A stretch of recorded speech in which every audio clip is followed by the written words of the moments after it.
What is up, crew members? Welcome back to yet another live stream. This is week number 47 of the Camera Junkie live stream, and I thank you for spending your time here with me. As always, I'm Lewis, also known as MrCameraJunkie, where I remind you to upgrade your skills before your gear. If you're new here and you want to be part of the crew, just make sure that you make yourself known in the comments and in the chat so that, we can give you the warm welcome. So, with that being said, welcome one and all. Let me see who's here. All right, first we have Adam's Exploit. How you doing, Adam? Welcome. We got explosions in the chat. Kevin's in the house. How you doing, sir? Saying what's up to the crew. Gary Jones, how are you doing, sir? Thank you for spending your time here with me. Melanie, how are you? Oh, let's pop that up. There we go. Saying hi to everyone. And Samantha, how are you? Welcome. Miles is in the house saying let's go. What's up, everyone? All right, well, welcome. Today's topic is the new Sony A7 IV. So with that being said, I just wanted to get right into it to talk about it because there's a lot of people who are wondering, is this camera for them? There's a lot of people who are also feeling that this camera is a bit lackluster, where that it's not everything that it should have been. A lot of people even said this is like a 2019, 2020 camera, which to me, I find a bit funny. For those of you who know me, I am a proud participant of Team Flip Up. I prefer the flip up screens over articulating side screens, especially when it's available.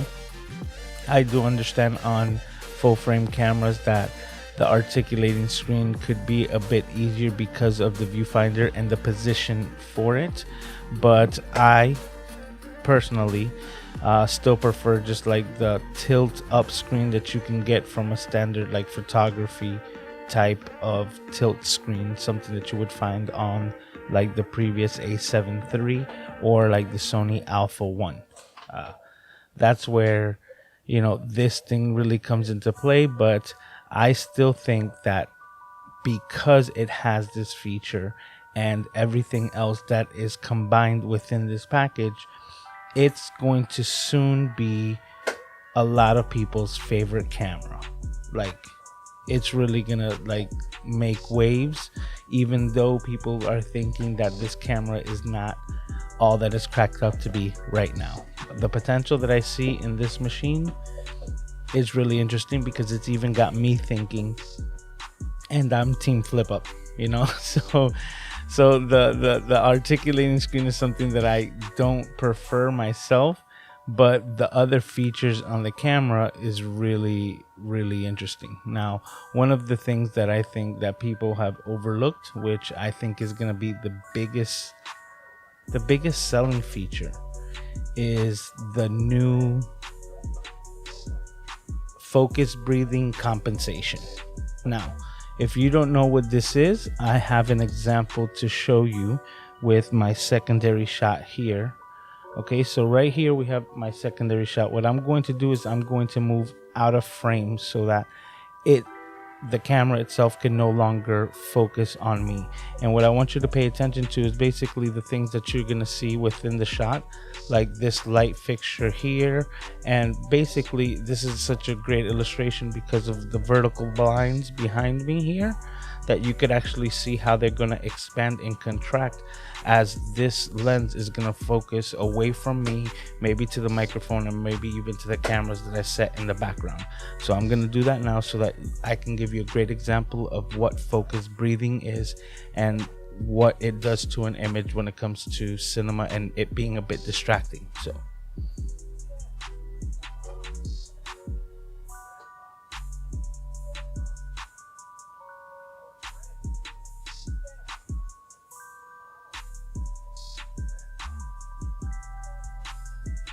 and as I move back into the shot, you'll see how it adjusts. I think that was a perfect illustration. It went to the microphone and then it wobbled back until it found the cameras in the background. That distracting effect is even more like pronounced when you're talking about seeing it in form of a movie or cinematic or full screen on a YouTube video. So the fact that this camera has this new digital feature where it recognizes that it's basically like putting the camera in cinema mode and then utilizing, oh, you hear Aiden in the background. Hey buddy. I think even Aiden's excited about the focus breathing compensation now, so yeah, I think he can't wait to get his hands on it. So, that's one of the features that I think is just like next level, because prior to this camera being released, you know, I've spoken about it on this channel before that, you know, I even have a shirt that says glass before ass, because the optics are more important than the camera bodies. Now, every lens that Sony has been coming out with it's an amazing photographic type lens, so to speak. Like they suffer from focus breathing. So for photography, they're amazing lenses, and the image in the G Master series are like second to none. But the one thing that people were complaining about these lenses, even though they loved the quality of the image that they were getting from them, the one real complaint that you can see throughout, you know, like review after review after review, was the focus breathing, especially like their latest 50mm f1.2, that they were saying like this lens is amazing, the focus breathing is a bit heavy when you're using it for video. Now Sony took that and said, okay, then let's fix it digitally. And now the G Master series, and not every lens in their lineup, but quite a few, most of the most popular, especially their G Master series, now has a built-in focus compensation built in. So now that focus breathing that you saw out of the lens there is no more, and you can use that product showcase, right, and bring things up to the lens and feel confident that you're not gonna have to worry about that effect being, you know, present in your footage. On top of the fact that they don't have like the wobbly corners with their you know, image stabilization, and the fact that you can use catalyst browse, I don't see how this is not trickled down or upwards, so to speak, into their higher end cameras, being the A7S III and also the Alpha 1. So that's where I'm really like, you know, taken back, because the technology is there, but you know, for me, you know, my dream camera at the moment would be the Alpha 1. I love everything about that camera, and the fact that it has the screen that I prefer. For example,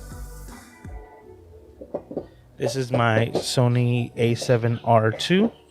This is the type of screen that I'm talking about, more like a photographer's type of flip screen, where it doesn't go fully articulating forward. But this is what I prefer when it comes to shooting photography and video. I have my reasons, and I've spoken about it before, but I'm not going to get into that tirade right now. But I think that this is going to be one of those features that is kind of going under the radar right now, and is going to be one of the biggest selling features for this camera in particular. The fact that you can get this type of quality video. Now, I've also seen some other footage of people using it in low light, and it's performing remarkably well in the low light as well. So, you know, Sony is putting their latest and greatest into this machine. I don't think that they've held back. I think because of the sensor that they used, you know, and this is getting a bit nerdy, but it being a, you know, a CMOS sensor, not being a stack type sensor, even though it's backside illuminated, it's still just logging it down to around 10 frames per second. Now, I believe the hit rate on focus at 10 frames per second is like 100%, which is what more can you ask for? Because in all sincerity, I shoot 11 frames a second with my A6100, and even prior to that with the A6000 was still shooting 11 frames per second. And I've mentioned it before where I did a photo shoot and I ended up with like 1400 images in no time because I was shooting at 10 frames per second, and so many of them were good and like repeated. It was just like there was basically no difference between these two images, and I wasted a lot of time like culling the images like, oh, which one would be better, when they were just as good. You understand? It was like a fraction of a second. So with that being an experience, I slowed it down, and even though I shoot continuous, I never shoot continuous high. So I always bring down my cameras more down to like 4 or 5 frames a second when shooting in high burst, because even that is good enough for what I do as far as portraits. But if I wanted to go anything higher than that, then honestly I was thinking about my next camera probably being the 24 megapixel Sony A9 or the A9 II, depending on what deal I'd be able to come up with. But that is my personal like workflow. Now when it comes to someone else, I really think that the other feature that people are calling a negative is the 4K 60, but it being cropped at 1.5 or APS-C or Super 35, however you want to classify it. With that being said, I think that that's an added bonus because I bring this back into context. This is the A7R2, and this camera here in particular was one of the selling features for me because I'm coming from APS-C. So the majority of the glass that I have is in the APS-C mode.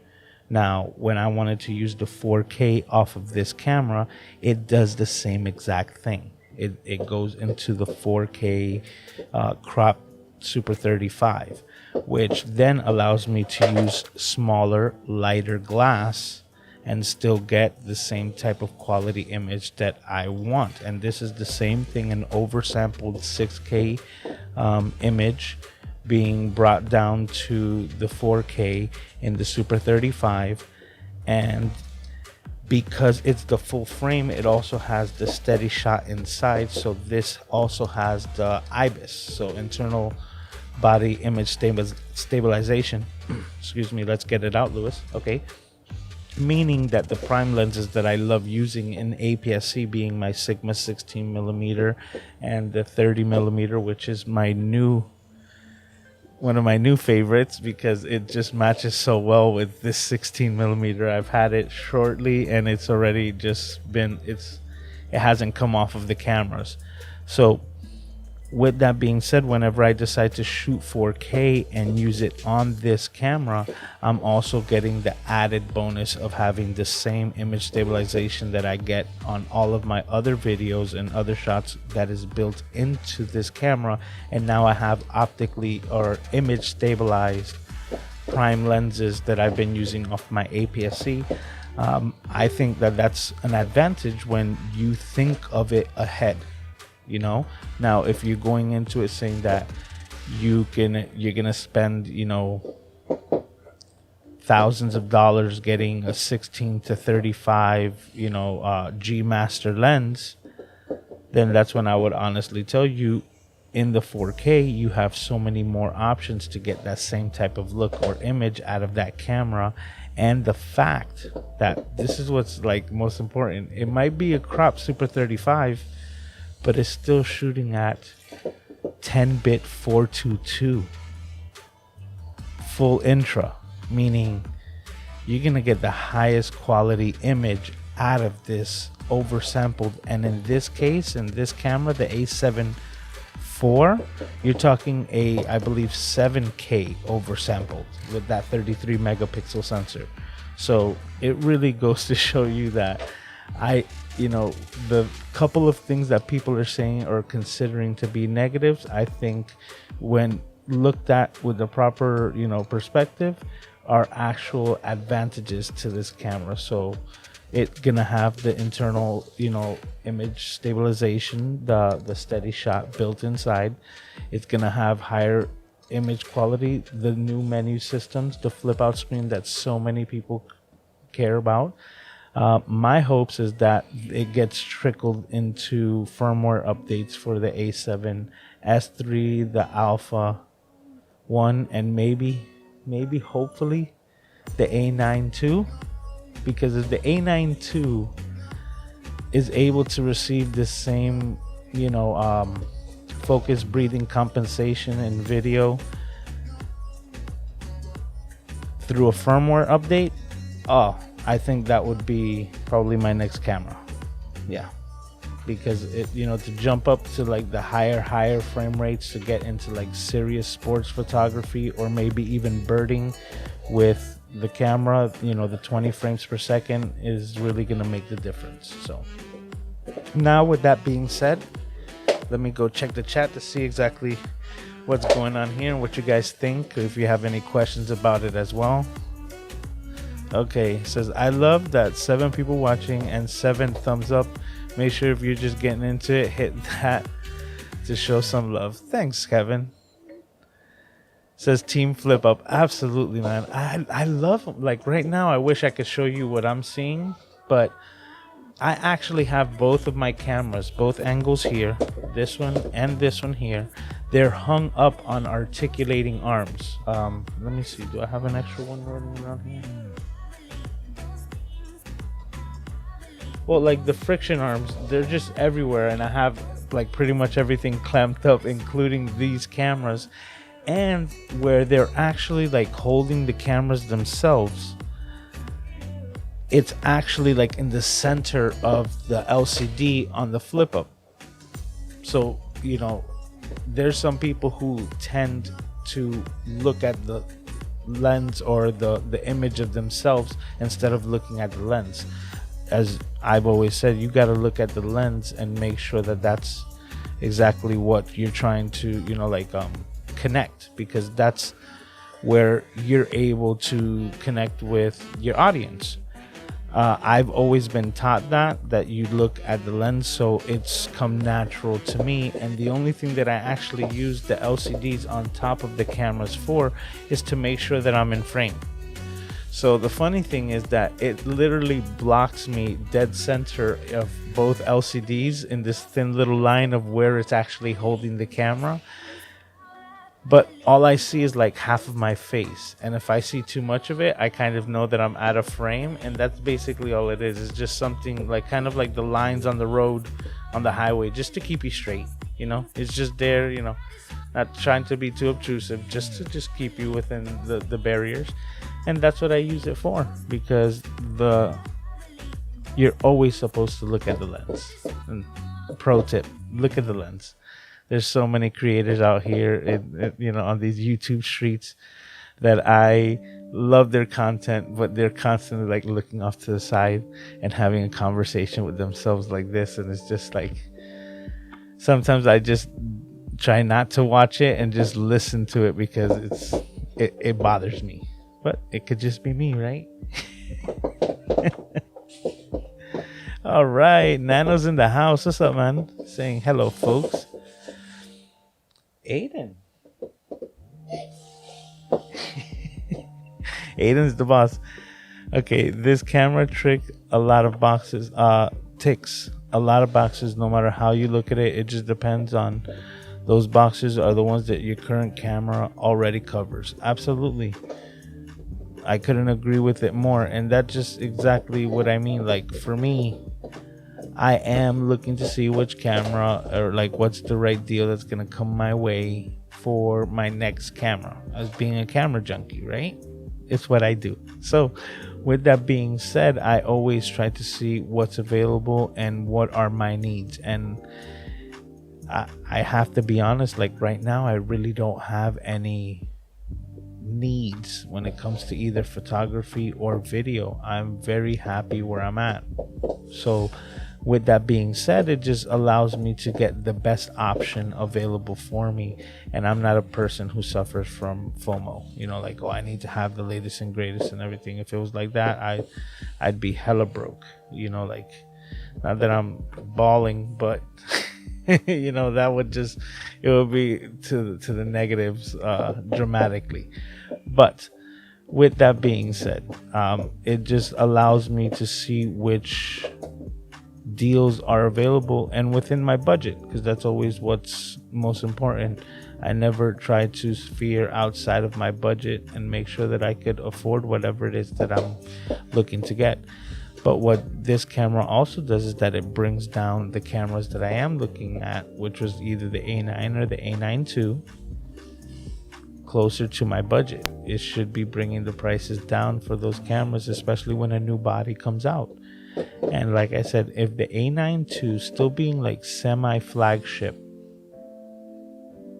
if that one were to receive this hypothetical update with the focus breathing compensation, that one's really gonna have me scratching my head. That one's really gonna have me thinking like, man, that's probably gonna be the next camera. Love the sound of the pod mic. I feel like you got it dialed in. Oh, I cough right when you say that, right? You give me a compliment and then I'm like thank you. I'm actually like really surprised with the sound of the pod mic. I think I did get it dialed in, but it was pretty easy.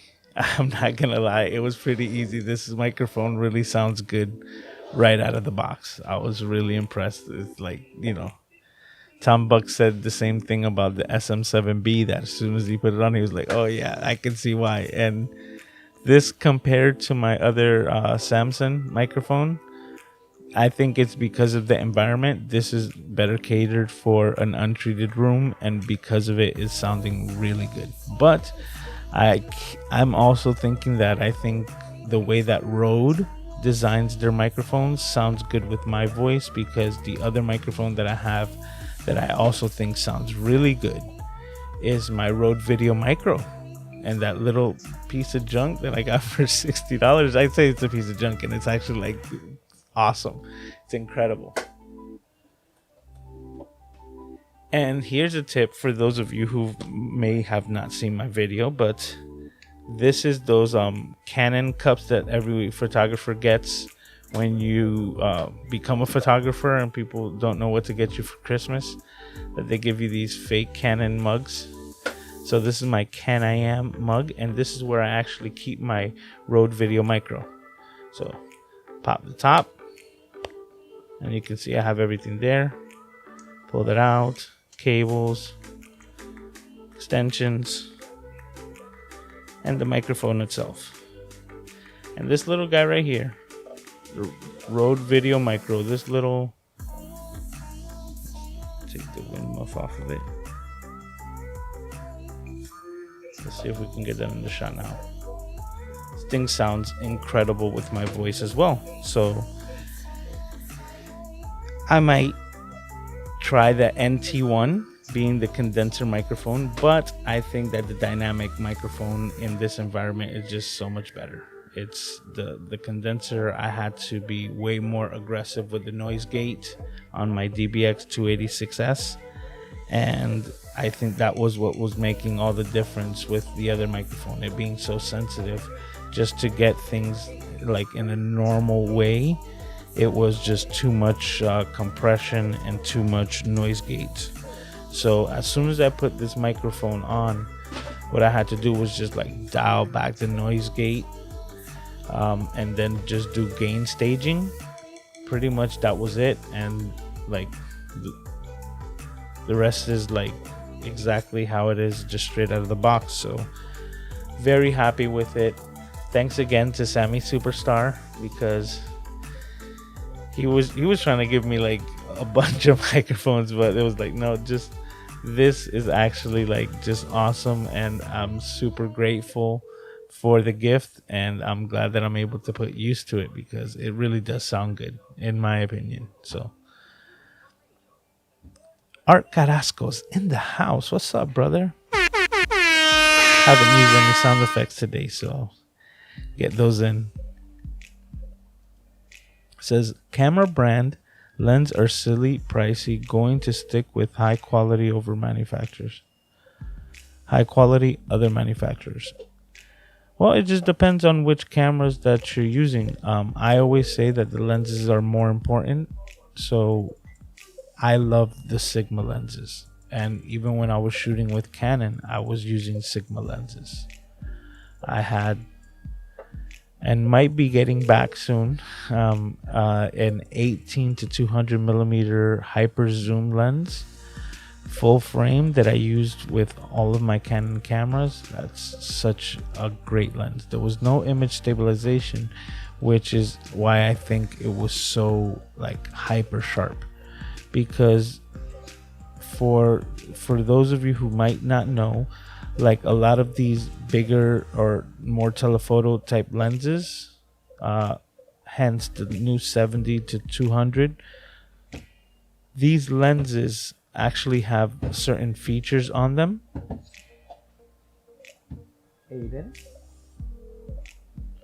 Aiden's just making noise. They have certain features where you adjust the focus of the lens itself. So you adjust it so that it just doesn't like go crazy hunting things around, and you could actually adjust the how you would say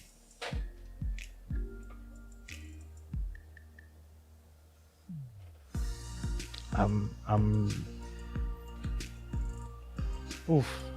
lost the train of thought of what I was explaining with the focus and the zoom lenses. Aiden threw me off, but he's the boss. Hopefully the thread comes back to me, because I was explaining the difference between different manufacturers. Oh, hopefully I get back to that one. Maybe the camera comes with a nice steak. I think we're talking about the A1 right now. Oh, what's up, Sylvia? How are you doing? Welcome to the stream.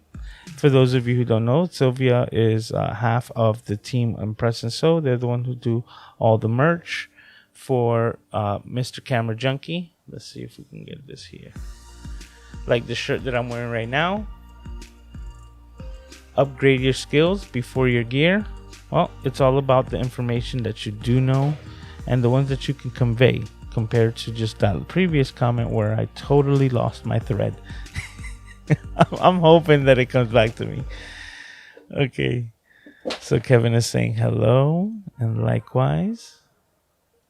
Says 12 thumbs up here. Oh, yes, we got 12 thumbs up, and I appreciate them. So if you haven't and you're watching and you're lurking and you don't want to be a lurker anymore, make sure you just say hello.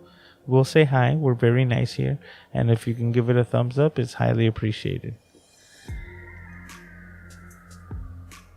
Says, I need help with that. LOL, looking all types of places. With what exactly? Because I was talking a lot of stuff. To, let me know what it is that you need help with, and I'll be happy to help. Seems like I have seen a ton of A7C and A7 III come on Facebook Marketplace near me. Oh yes, you see so many people right now hitting up the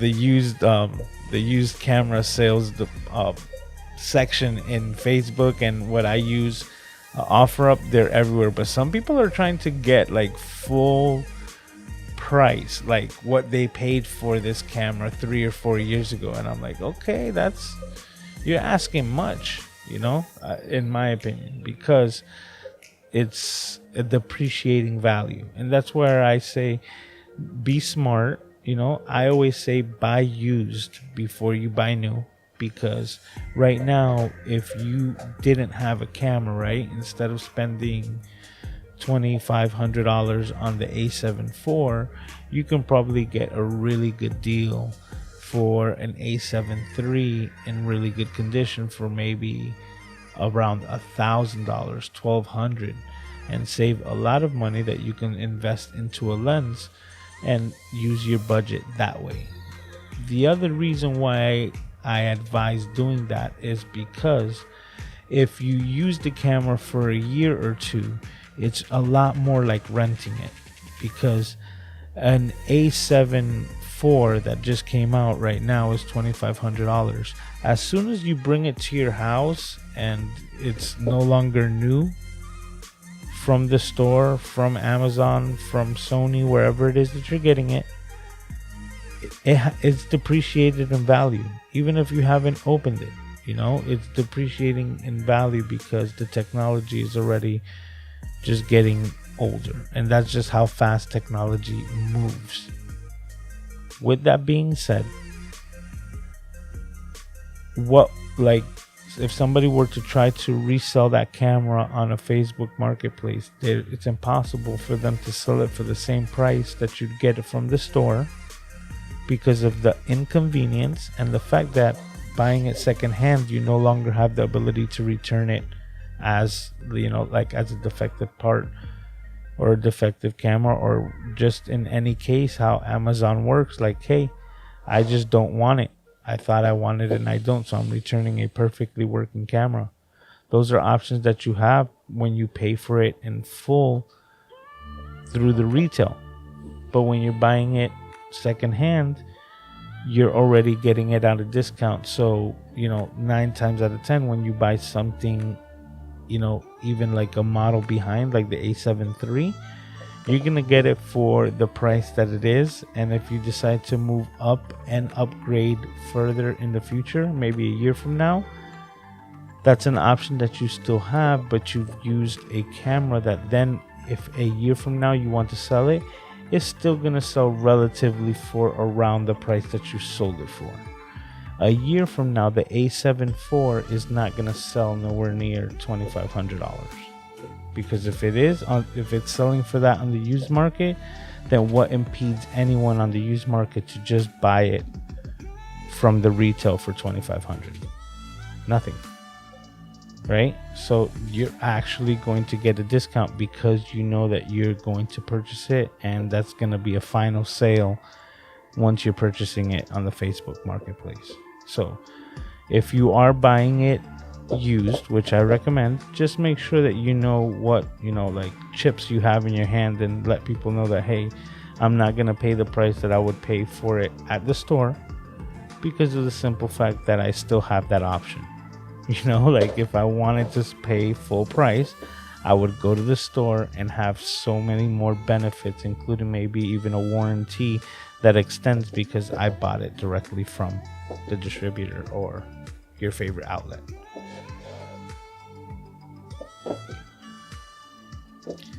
My favorite feature of the A7 IV, and I hope they roll it out to many cameras, is the 1080p via USB.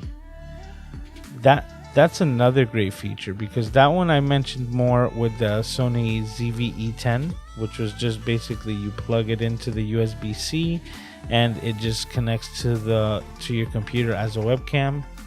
This one is doing the same exact thing. That's gonna be one of the more killer features of this camera. So yeah, and the fact that the ZV-E10, I believe, is topped out at 720, and this one's gonna have 1080 and I believe 1080-60, which is really impressive. If it does 1080-60 as a webcam and giving you the ability to use high quality G Master glass, that is gonna be like the ultimate webcam. that's gonna take Ecamm, which, if those of you who don't know, if you're wondering how I bring these comments up to the screen, this is all used with Ecamm. Ecamm is an amazing program. Ken and Glenn, they knock it out of the park. This latest update 3.9 is just on another level. It just is. It's actually got me thinking that I'm gonna change my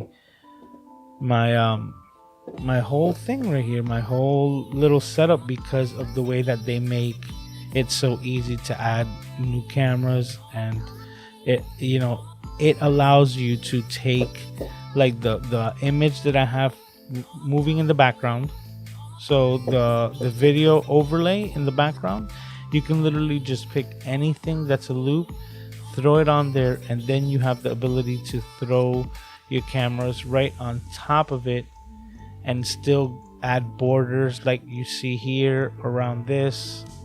It's just so intuitive. Like, for example, I created a new scene. Let me go to it with my iPad. Let's do that. Boom. Boom. Check this out. And this is what I'm really liking, right? So now I have myself hanging out here on the left hand side, and on the right I have the iPad, so that we can just scroll the internet and take a look at pretty pictures of this camera that we've been talking about. So we have the ability to do all of this, and the little border that you see around the image is just like a fade, and you can still see the image, but like that's all done through Ecamm, and it's just so easily done as just clicking and just selecting how much border you want. This is just kind of like a smoke where you can see the image behind it, but it gives it like a little faint border. But you could take that border and make it purple like I had the previous, or like my little, buy me a coffee little, decal here at the bottom. So you can do anything that you want with it, and I'm thinking that I'm gonna create new scenes, because this right here, that right there, that video is all that I need. So as soon as I just drop that video on the background, I can throw everything else on top of it, and the rest is history. So a lot of fun that I'm having with this new 3.9 rollout.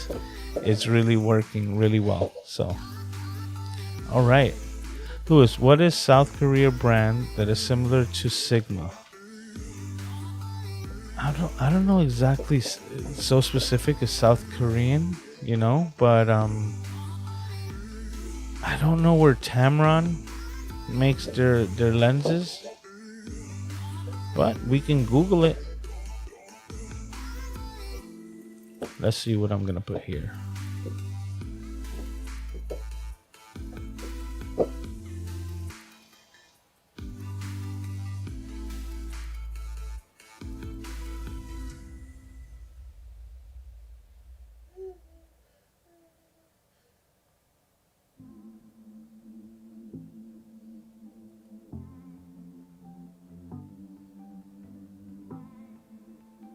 Okay, so I googled South Korean lens manufacturers, and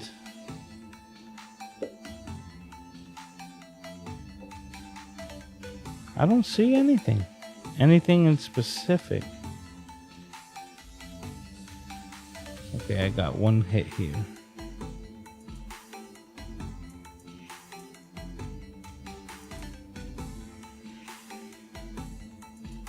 Sam Young.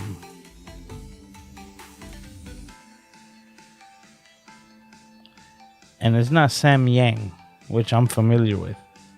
Sam Young. So it's SAMYUNG.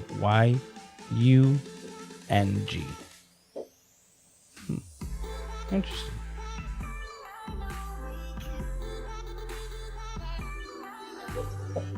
I would have to research a little bit more.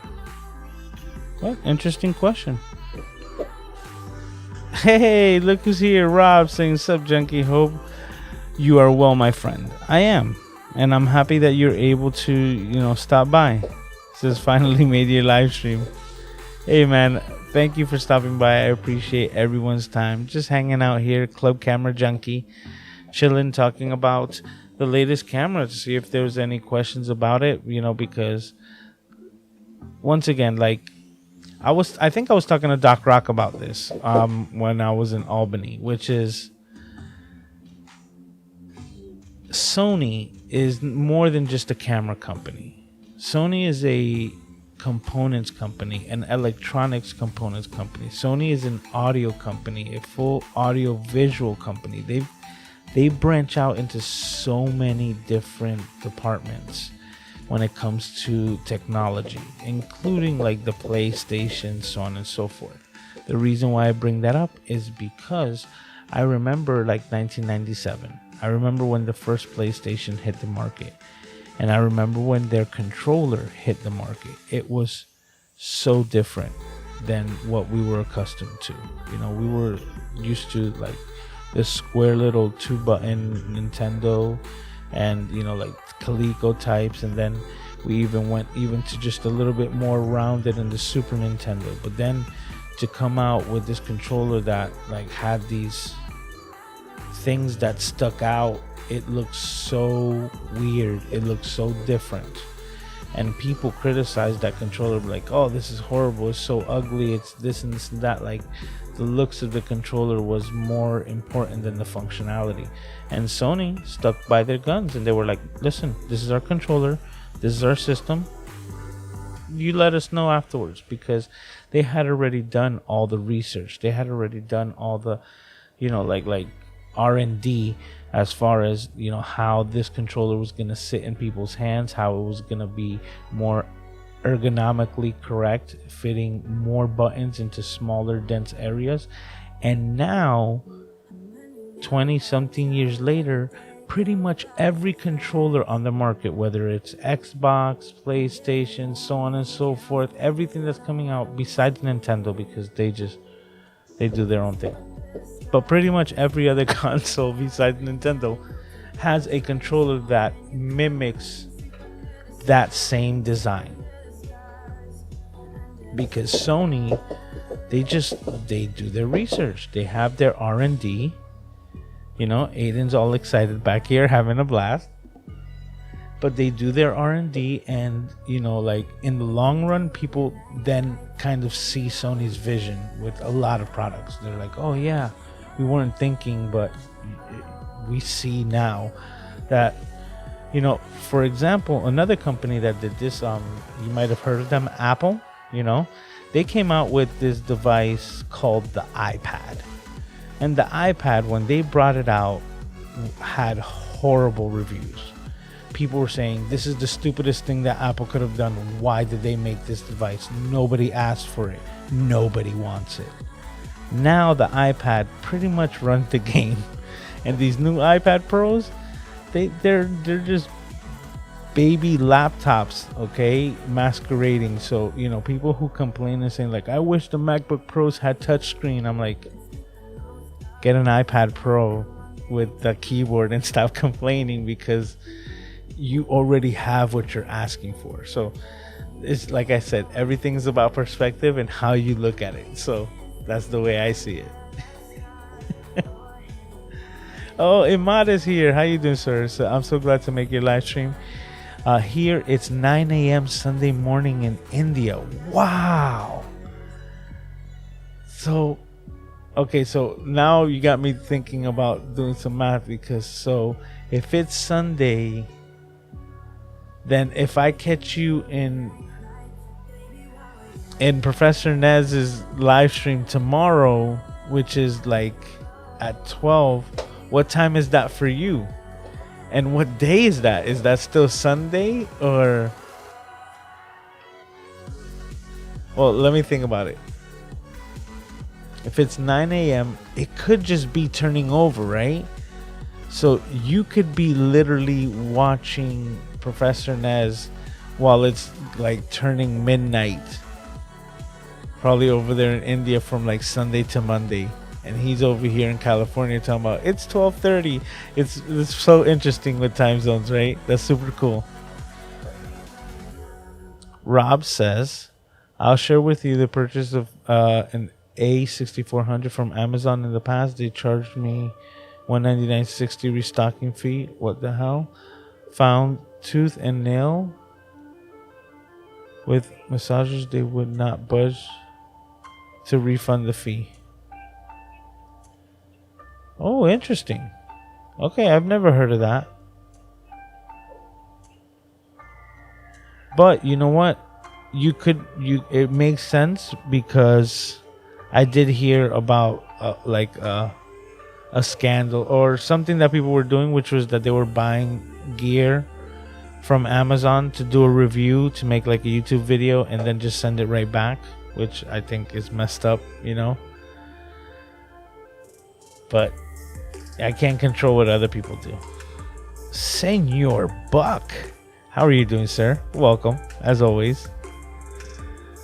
Question: who is the Sony A7 IV for?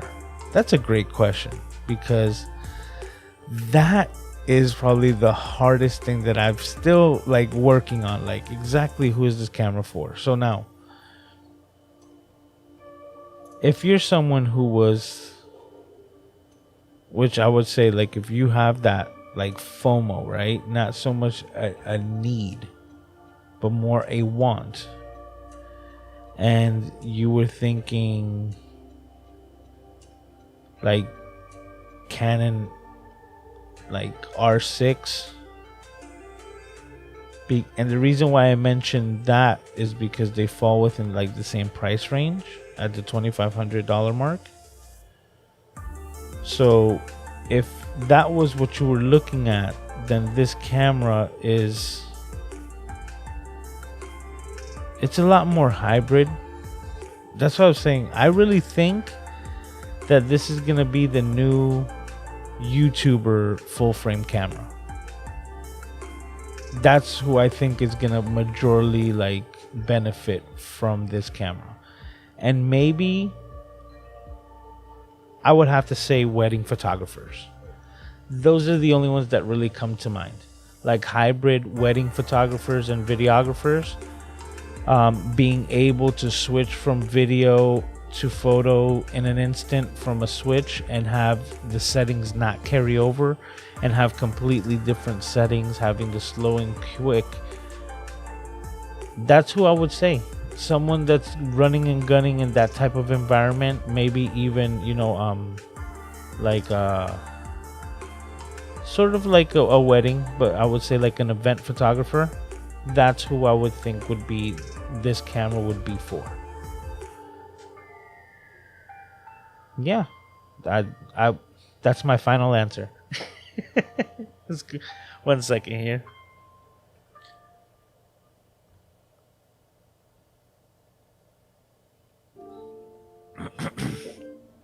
Gotta hydrate. But yeah, I think that's who the camera would be for. And I think, once again, saying that I think like content creators, YouTubers, they're gonna like flock to this camera because it's about $1,000 less than the A7S III. If they had any complaints about the megapixels not being enough for photography, that's not an issue anymore at 33 megapixels. And the quality of image that they're getting from the video side is very, very applicable, especially when you're dealing with the 10-bit 422. Yeah, people underestimate the power of that codec, and I think that's what's really going to take it over. It has S-Cine tone, so if you want to do stuff straight out of the box and make it easy for yourself when it comes to the video, you also have that ability. So yeah, my final answer: YouTubers and wedding and event photographers are probably gonna like benefit the most from this camera. Was it direct from Amazon or another seller? Oh, that's a good question. And then he was saying hi to Tom Buck. So was Nanotech for your needs. There we go. Charles Dunkley, how are you doing, sir? The ZV-E10 seems a great intro camera for YouTube live streaming. It'd be nice if the firmware update would bump us up to the USB streaming 1080p without it being a feature of the A7 IV is doubtful. It would be nice, and I agree, because I don't think that it would be that much of an issue. I know that the USB-C, you know, can handle that capability, but let's see.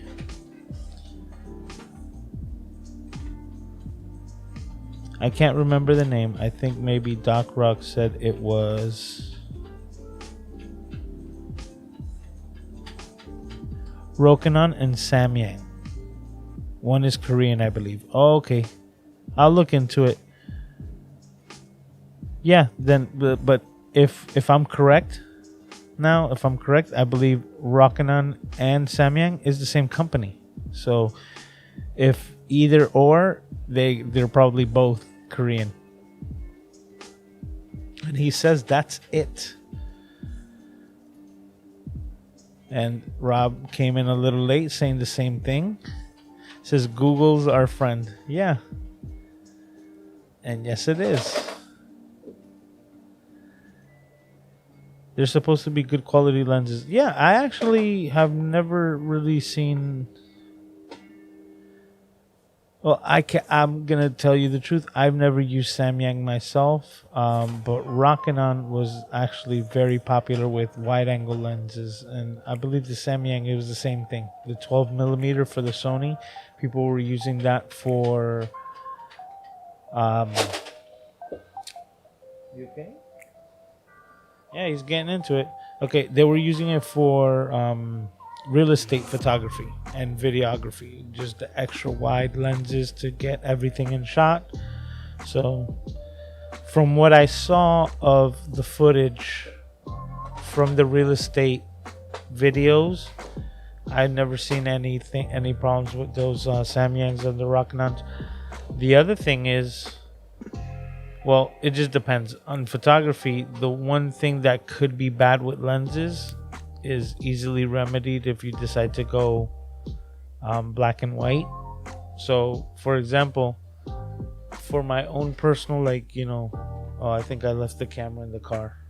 Yeah, because I have it in the car with me to do most of my photography everywhere I go. I've been using the NEX6 16 megapixels with a pancake 20mm lens. It's been a really fun, street photography camera. It's super non-invasive, so when people see the camera, it's not like they're put off by a huge lens. So it's very similar to the same effect that you would get from just pulling out an iPhone, and it gives me very good images. The one thing is that there's a bit of chromatic aberration, especially when you're dealing with direct sunlight outdoors. So with that being said, I just put it into a black and white photography mode, and for street photography in black and white, the contrast, everything looks awesome.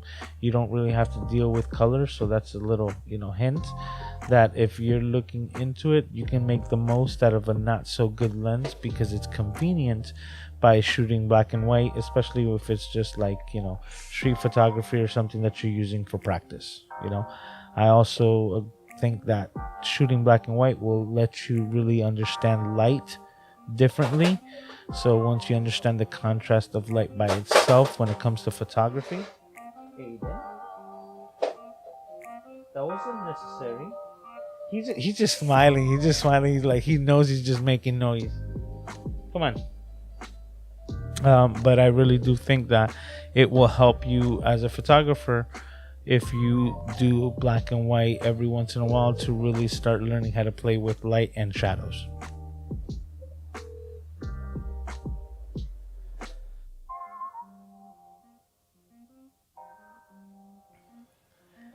Rob is answering, says it was from Sony store on Amazon, which leads me to believe it was Sony Direct. Hey Angelique, how are you? Says, hey, glad I can catch it. How far behind am I on the comments? Let's see. 11:41. Okay, I'm not doing too bad, so she could still be here. It's 10 minutes. So hi. Just about 10 minutes behind on the comments. Just a couple of Rokinons from my ZV-E10, and they seem to be good quality for the price. Both original suggested retail was $500. I got them on sale for $199 each. Oh, that's great. Did you get the autofocus ones or they're the manual focus ones? Because I know for the crop sensor, I believe they are autofocus. The one that I was mentioning before, the 12mm for the full frames, is full manual. Okay, that's odd. They charge a restocking fee. Yeah, that is odd. My experience with Amazon, I've never had any restocking fee on anything that I've had to return. Knock on wood. Oh, that was the microphone. That wasn't good. Okay. Says it's getting crazy with these restocking fees. I look before I buy them now. Oh, I gotta definitely. Well, thank you for the advice. I gotta look twice now. Another thing is they started taxing differently. You know, like if you're buying stuff within the state, it gets taxed differently. I just let them do their thing. I'm just amazed at Amazon that they can sometimes get me things within 24 hours, which is ridiculous. All right, Todd is in the house. How you doing, sir? Mr. Christmas Clatter. You're about to hit 1K subs, says Angelique. Yes, we're about to be 1,000 camera junkies in the crew, which is like amazing. That just blows my mind, and it's just I'm grateful. I'm thankful for all of you guys coming out here every Saturday, hanging out, chilling with some vibes, you know, music, talking about cameras, learning from each other. Absolutely love it. This is where I want to be, and I say it all the time. So thank you guys for making this the happening spot on Saturday night, you know, and hanging out in Club Camera Junkie. Says I had the OG iPad and it was crazy big consumption device at the beginning. Exactly. The first design wasn't the best, and that one they quickly recognized their mistakes, and they were like, okay, we see what we had our vision about, and we got a lot of feedback of what was bad with this one. Let's fix it. And if you remember, from generation 1 to generation 2 was actually pretty fast. It was like within the next year we were already on generation 2, and that generation 2 model stuck around for quite a few generations. I believe up to the 4th and the 5th generation was once again when they started changing the model. Yeah, I have the 5th generation, which that was what prompted me to change the models, because the one that I have here that's doing all of this, this is an iPad that I have set up as my touch board, and it's a 3rd generation, old school, it still functioning iPad, but really didn't have any use for it. And you know, in the model of upcycling, now with my live stream, it is my soundboard.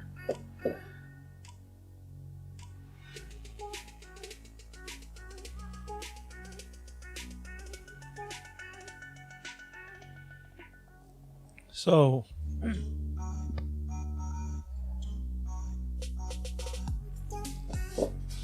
thank you for that time. I think I got it now. But yeah, now it's my soundboard. It's such like a vital part of my live stream. I absolutely love it. But the only reason why I upgraded from this one was because of like the model change, and that was the 5th generation, which is what I have in front of me here. And now, talking about that, it's funny, but I'm really contemplating the new iPads.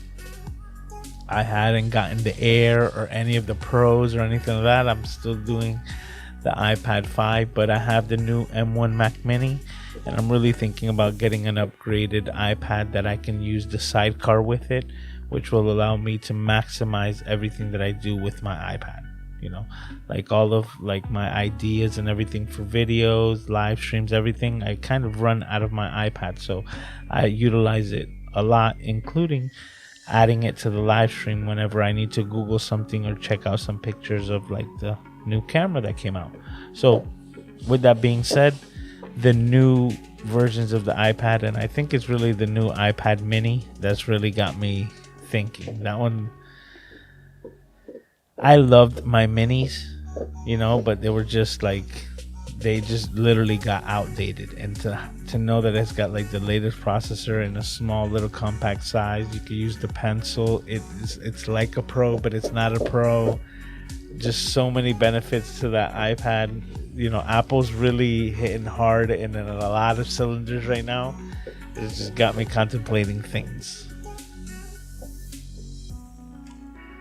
Says, I know a lot of creators edit videos on their iPads. Yeah, especially the new ones, man. I don't know if you guys heard of Ted, you know, the Everyday Dad. He's awesome. I love his channel. If I could do it, you can do it, right? If I can figure it out, you can figure it out. Well, he's actually put those iPads and everything through like massive stress tests, and he's always stayed amazed. And he's showed me the power of these Apple devices where he's doing 4K, like two lines of 4K without proxies in, you know, like LumaFusion, and on an external display through, you know, like USB-C, and this is all through like an iPad Air. I'm like, this is nuts. You know, what Apple's really putting out there is crazy.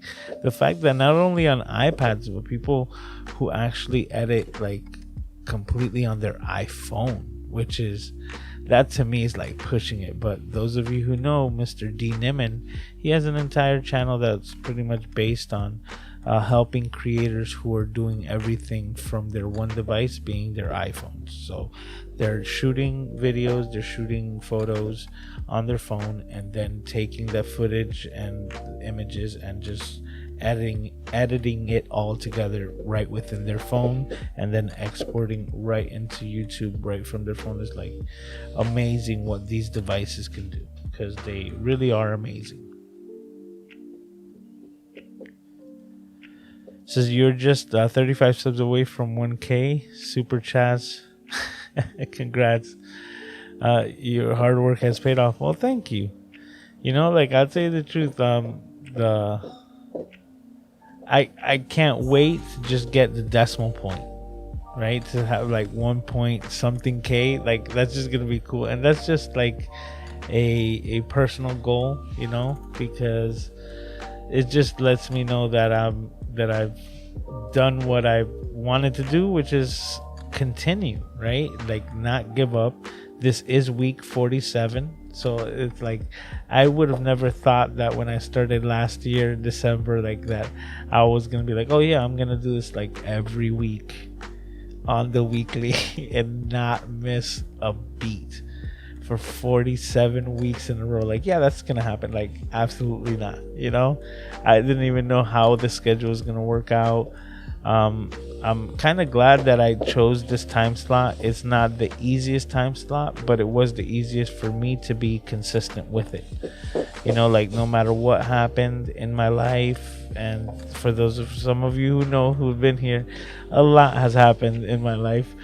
But like, with that being said, no matter what has come, ups and downs, so on and so forth, I can still say that I've been able to be consistent with this time slot, and I appreciate all of you who have made me part of like your weekend routine.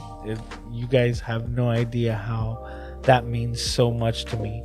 How, you know, me, you know, hanging out with Aiden while he's over here making noise. Right, buddy? You want to come say hi? Oh, he's into it. He's watching his cartoons over here onto the side. He's having a blast. But once again, like, the fact that I'm able to do this on the weekends and be doing something that I enjoy so much, I am so grateful for, and that's why I thank every single one of you every week, because you guys are awesome. You guys make this happen.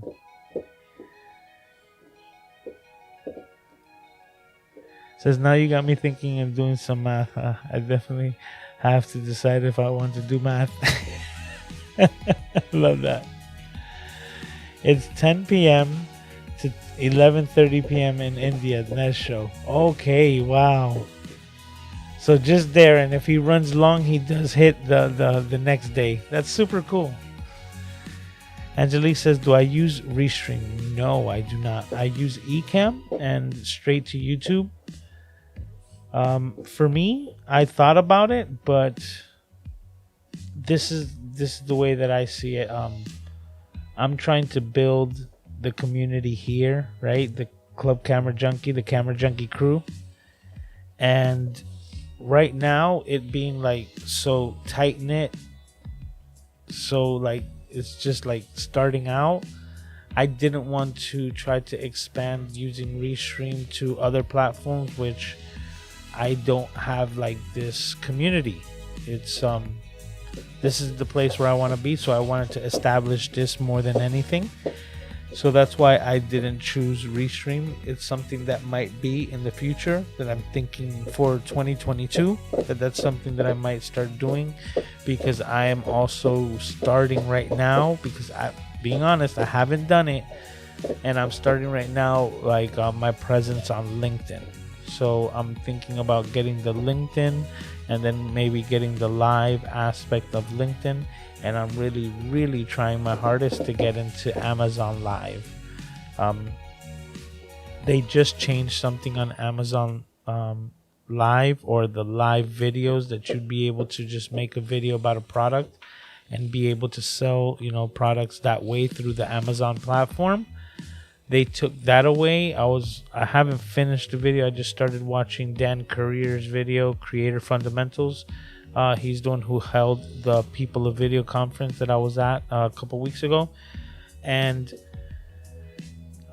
he was explaining it. He's like a whiz when it comes to the Amazon Live aspect of this whole thing. But I'm really still just trying to get into the Amazon Live program, so that I can do a different, similar type of live stream like this, but on Amazon, just talking about cameras, gear, so on and so forth, of what I actually have and what's up and coming, So if that's available to me, that would be awesome. So those are the next steps that I'm looking into, but still in a compartmentalized, way, because each platform asks for specific ways of streaming.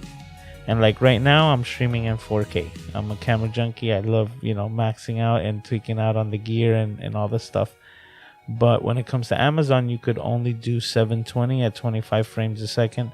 So with Ecamm, one of the new features of 3.9, gotta throw it out there because it's so dope, is that you have profiles.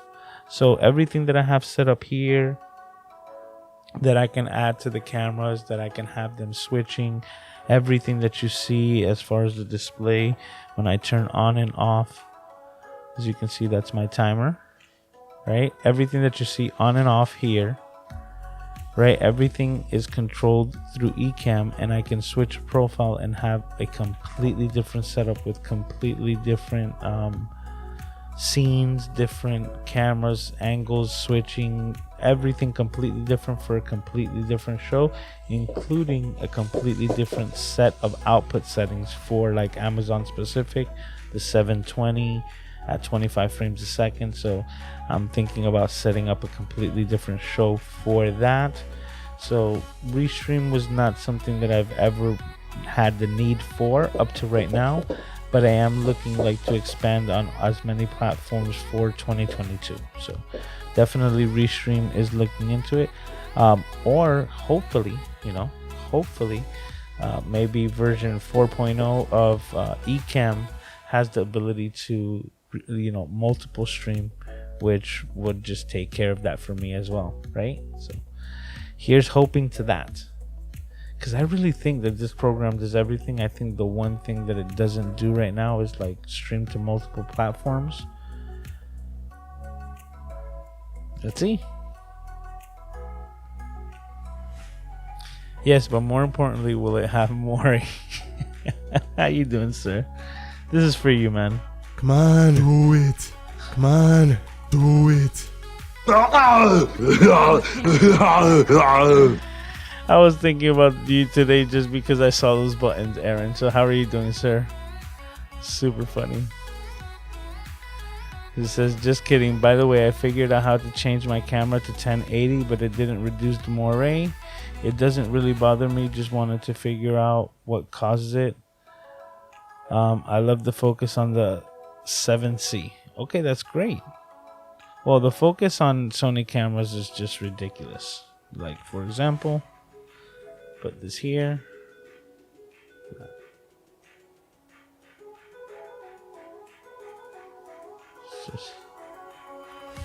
Just so good. Just so good. It is so good, and that's why not only for video but for photography, I've mentioned it as well. I love my Sony cameras for photography. Once again, this guy right here, I put this on. I have the back button autofocus set up to allow me to shoot the images the way that I like. And I have it set up to the eye autofocus. So as soon as I click it on there, it just locks on and I'm just like getting great images. Super happy. I have a photo shoot for next weekend. So I believe next Saturday I will be a bit tired from that photo shoot. Oh, Rob, thank you for the coffee, sir. I appreciate you. Rob just bought me a coffee to support my caffeine addiction. That's going to help me out on next week's photo shoot. Make sure I get caffeinated before I start the live stream. There you go. See? Thank you, sir. Appreciate you. Okay, so Aaron says, Angelique, I have been using Restream for pairs. Pretty cool feature. I gotta take a look at that. I think one of the cool Restream features is something having to do with like sharing a stream with multiple YouTube channels. So for example, like I can hop onto a live stream that's like broadcasting or simulcasting with another YouTube channel. It's something that Doc Rock was doing, really interesting, but maybe that's what you're talking about. I really haven't been using it, so I gotta look into it. Charles says, I have a 12mm Samyang for my Fujifilm X-T1. Rokinon and Samyang are the same thing. Okay, so yeah, he's confirming it. Just different branding. I choose the Samyang branding because it was $20 cheaper than the Rokinon label. You see, that's it. When you know that there's no difference and the optics are exactly the same. Like, now, what do you think of the X-T1? Because I have that camera as well. That's this boy right here. I got a really good deal on this guy. Got him last year. And what I'm showing you is the lens that I'm using on it. I'm using the Pergear. This is the 35mm f1.6. Full manual lens, no electronics, no nothing. And this is such a vintage experience. I absolutely love this little combination right here. The reason why is really impressed with this lens, you know. This Pergear, super crisp, extra sharp, and the colors are really nice. I do have one of these X mode settings set into the camera as far as like the picture profiles with the film simulation. So I have it pretty much set up the way that I like, kind of like the Pro Velvia, right? I think that's the one that I set up. I might be saying it wrong because I haven't really looked into that aspect of the Fuji. But this camera, really cool. Really enjoy it. But the crazy thing is, here, let me see if I have my body cap around. Oh, nailed it. There we go. Okay. I'm going to take this lens off. Put the body cap. Now that we're here, Fuji X-T1. Sony full frame A7R2.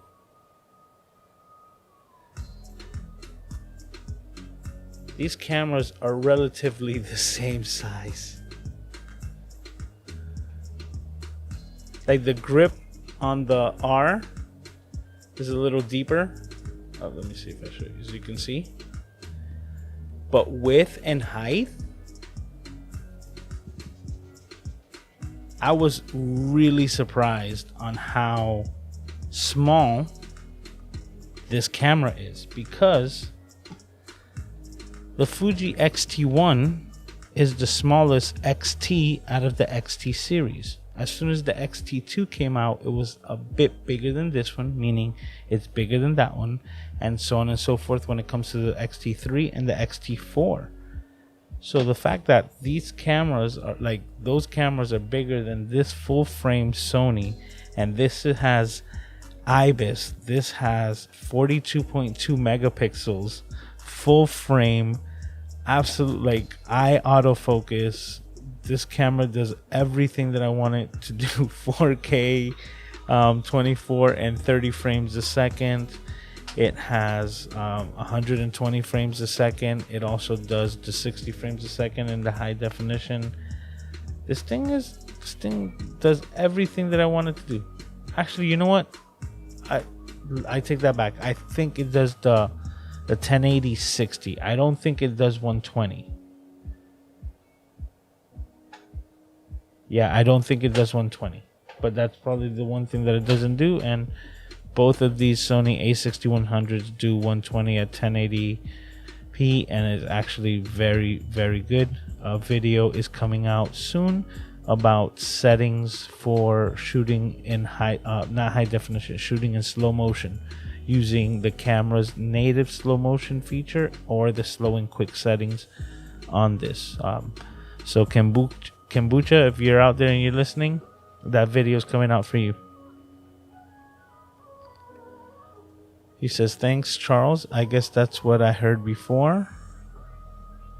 Okay, that's dope. I just got to set up for live streaming. I'm excited. Okay, cool. Well, I would love to see your live stream. That's exciting. So I would love to know like your setup and you know, and if you need help with it, I'm more than happy to help. Shoot me a DM. However, we're in contact, whether it's Twitter, Instagram, and I'll be happy to help if you have any questions. Especially if you're using a Sony camera as well. It's what I'm using, so be happy to help. Bed Bath, Best Buy, etc. get ruined by people abusing the return policy. A lot of Apple reviewers saying that they were ordering the new MacBook Pros this week to review that we're not going to keep them. You see, that's horrible, and that's why Rob gets stuck with you know, a restocking fee of like $300 or whatever it was that he said. Like, that sucks, but that's exactly what I had heard, that, you know, through these return policies, whether it's just that's the wrong policy, right? I don't think that that's right, but like I said, I can't stop them. To each his own. That's like a moral. That's like your own moral, right? I just, so anyone who's watching this, that's not something that I would do. Either I have the ability to buy something or I don't. That's why a lot of times I buy on the used market, because I know what my needs are, and if I have things that match my needs, I'll be fine. Excuse me. Okay.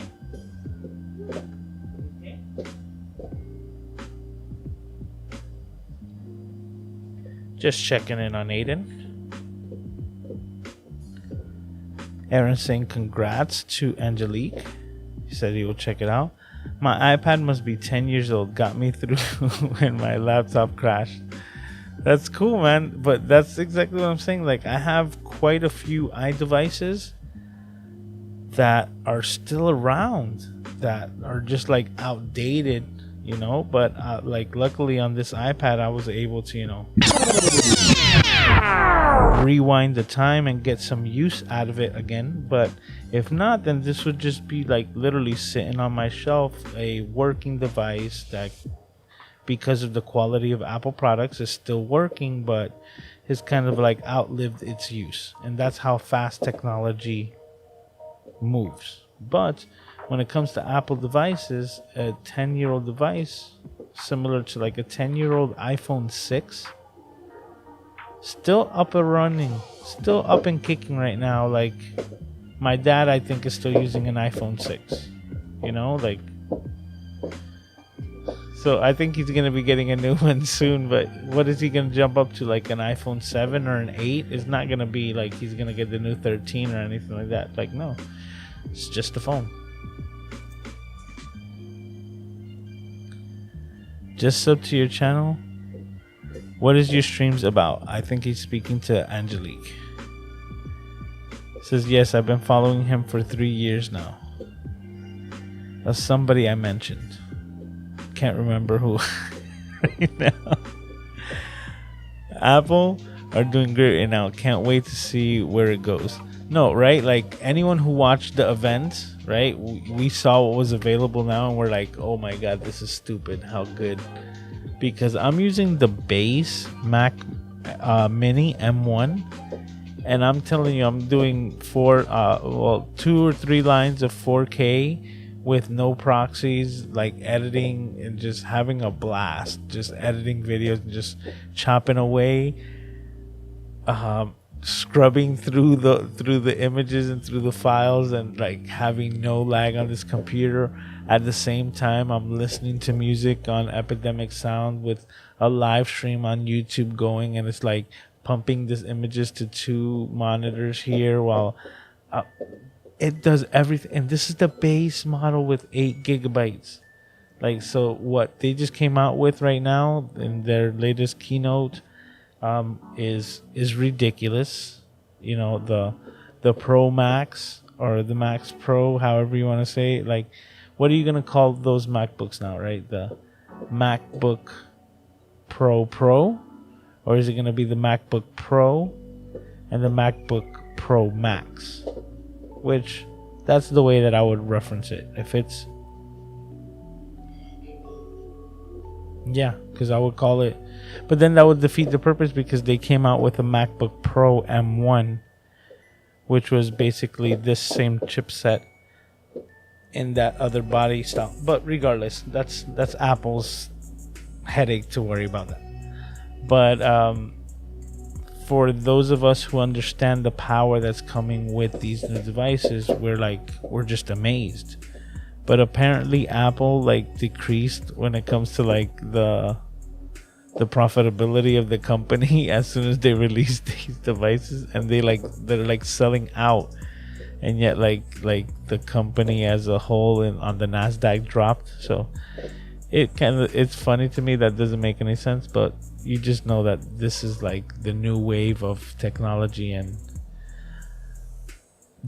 that's another thing that really has me contemplating, which is these new MacBooks, because I have an old MacBook and it's been good, and the reason why I still had it was because it had my very familiar IO. It has my SD card reader, which helps me out a lot when it comes to photos. Just throw it in there and I do my photo editing on this, because the most important thing is to get skin tones and colors correct, and the LCDs on MacBooks are calibrated very well, so that the colors that I get represented off of this LCD match when I throw them onto my phone, so on and so forth. I could not say the same when I was editing my photos in Photoshop on my Windows PCs, because the displays and the monitors would compensate for the colors and give like extra saturation, so that when I would actually export them and then look at them, the image that I was getting on my phone or trying to export or upload really did not match what I was seeing on my Windows computer. So all of my photos are edited through my MacBook and that LCD. It just increased so much. It saves me so much time on my workflow. Knowing that we have newer Retina higher grade LCD screens on these new MacBook Pros and the MacBook Pro Max.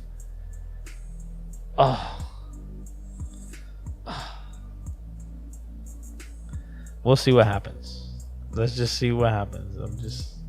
That's all I'm gonna say. I'm really contemplating the fact that it has the MagSafe charger on it, that some people say like, you're losing IO. I'm like, not really. You know, comparative, like maybe to having 4 Thunderbolt 4 ports. I think Doc was talking about that as well. But for me, in my use case, going from this computer here,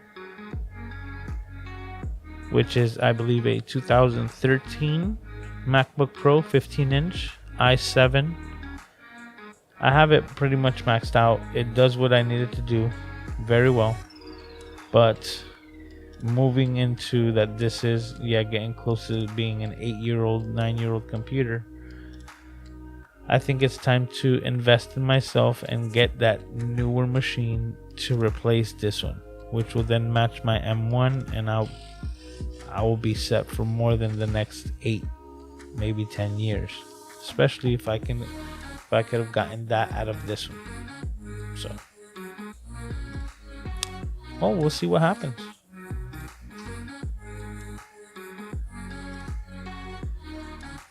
It says, you are welcome. That $20 I saved by choosing the Samyang branded meat lens cover most of the cost of a vintage M42 mount for the 50mm lens at that time. Oh, Charles, let's not even start talking about vintage lenses and mounting, because that's why I pretty much got the Fuji camera for those film simulations and my vintage lens collection.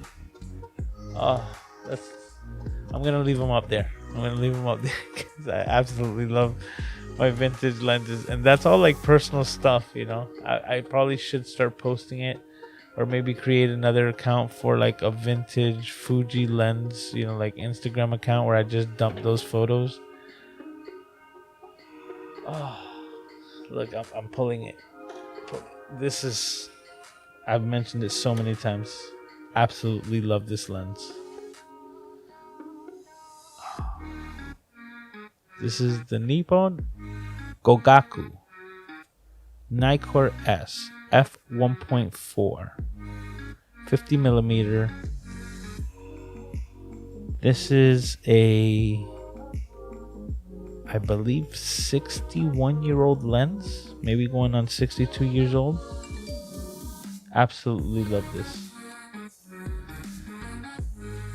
Dion, I think I said that name right. Dion just bought me 5 coffees. Thank you, Dion. I appreciate it. Look at that. There it is. Highly appreciated. But yes, this lens, absolutely like awesome. I have a video on my channel where I compare this to my current favorite lens that I use with my Sony cameras, which is my Zeiss 55mm f1.8. I saw a video from Jesse Driftwood, because he's now moving into the Sony camp. He's moving away from Canon, and this new camera's, you know, really got him like enjoying his latest acquisition or move to Sony. But he was talking about that the focus breathing doesn't work on that lens, which I'm like, oh, that would suck. But it is like my favorite lens to use with Sony cameras, which is my Zeiss 55mm f1.8. It's just a magical lens. It just, every time you use it, I use it wide open always, and it's so sharp. It's so sharp. The bokeh is so nice. Like, the drop off is beautiful. The colors are amazing. Skin tones are just great. Just like, it's almost like straight out of camera. Like, done. So just love using it for photo shoots. And I love the fact that when I put them on my A6100, I get that same quality, but I get like a little punch in like we just saw right now. And when you zoom in, it gives you the equivalent of like an 85mm lens on the APS-C. And I'll tell you the truth, it's a lot of fun using it that way as well, because even though this camera is great, right? The autofocus that everyone loves so much on the A6100 is so freaking good. It is right up there with the latest versions. You know, I'm not saying like the A1 or the A9, but definitely one of the best autofocuses that you can get for photo and video. Just hands down, just works so well. And using that lens with this camera is also like a dream. It's really, really good. A lot of fun.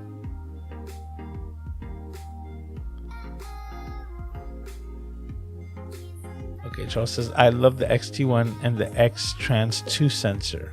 Has certain magic to it. I already have 3 different 35mm lenses, so I haven't tried the per gear lens, but I hear good things. I'll probably see about, like sharing some images, because I really stayed impressed with it. And I'm just comparing it to, like, me using that camera with my other vintage lenses, which definitely are not as sharp as the Per Gear, and comparing it to the other lens that I have for the Fuji, which is the kit lens, the 15 to 45 millimeter variable aperture. That's what I have as far as my kit when it comes to Fuji. I was surprised on how close, or sort of like macro type of photos you can get with that 15 to 45 at the 15 millimeter. Like you could really get like almost within centimeters, just inches away from your desired subject with that lens. So that was impressive. But the Per Gear's image overall on that camera was just so much better that I was just really amazed. But I agree with you with the X-Trans sensor, right? The X-Trans 2 sensor, there is something magical, which is why I find myself, and I'm letting you know, Charles, using that Sony Nexus NEX6, because not everyone knows that Fuji cameras actually use Sony sensors. The X-Trans sensor that's on this camera is a 16.1 megapixel, which is the same exact sensor that is in the Sony NEX6, the 16.1 X-Trans sensor. So there's a lot of similarities of that, je ne sais quoi that you get from the XT1 that I get on my NEX6.